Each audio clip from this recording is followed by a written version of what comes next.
Est-ce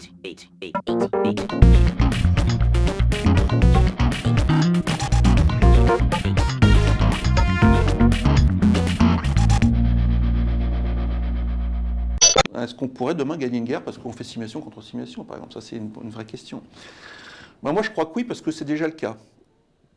Quand vous regardez la puissance des médias et des groupes sociaux sur Internet, parce qu'on va publier une news, que ça fait le buzz, que donc à cause de ça, on fait reculer quand même des politiques, alors que finalement, dès qu'un message sur Internet, on est déjà dans une guerre par médias interposés.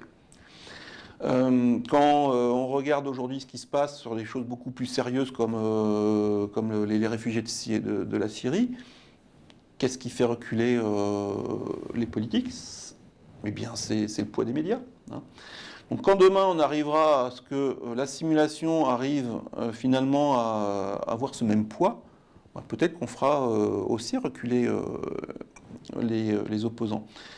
Et pour ça, il faut trouver les indicateurs qui vont bien.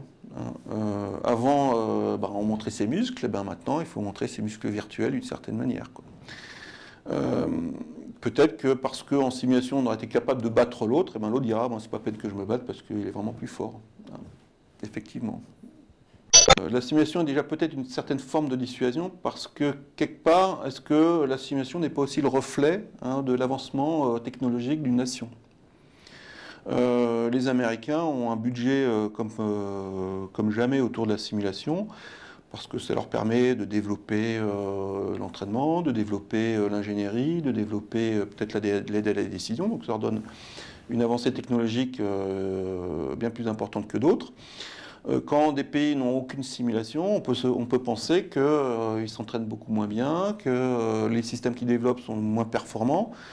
Donc déjà, c'est le reflet aussi peut-être de la puissance d'une nation. En France, on a, je pense, une simulation de très bon niveau, puisque l'armée française a autour de 350-400 systèmes de simulation sur l'ensemble de ses armées.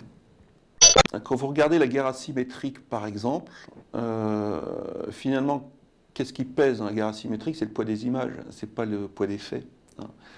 Quand vous voyez qu'en France, un attentat déclenche la mise sur pied de 10 000 hommes pour renforcer Vigipirate, certes c'est l'acte, mais c'est surtout le message qu'il y a derrière. Donc le poids du virtuel aujourd'hui est de plus en plus prégnant. Le poids de l'information, en fait on est en pleine guerre d'information aujourd'hui. Et la simulation est un système d'information.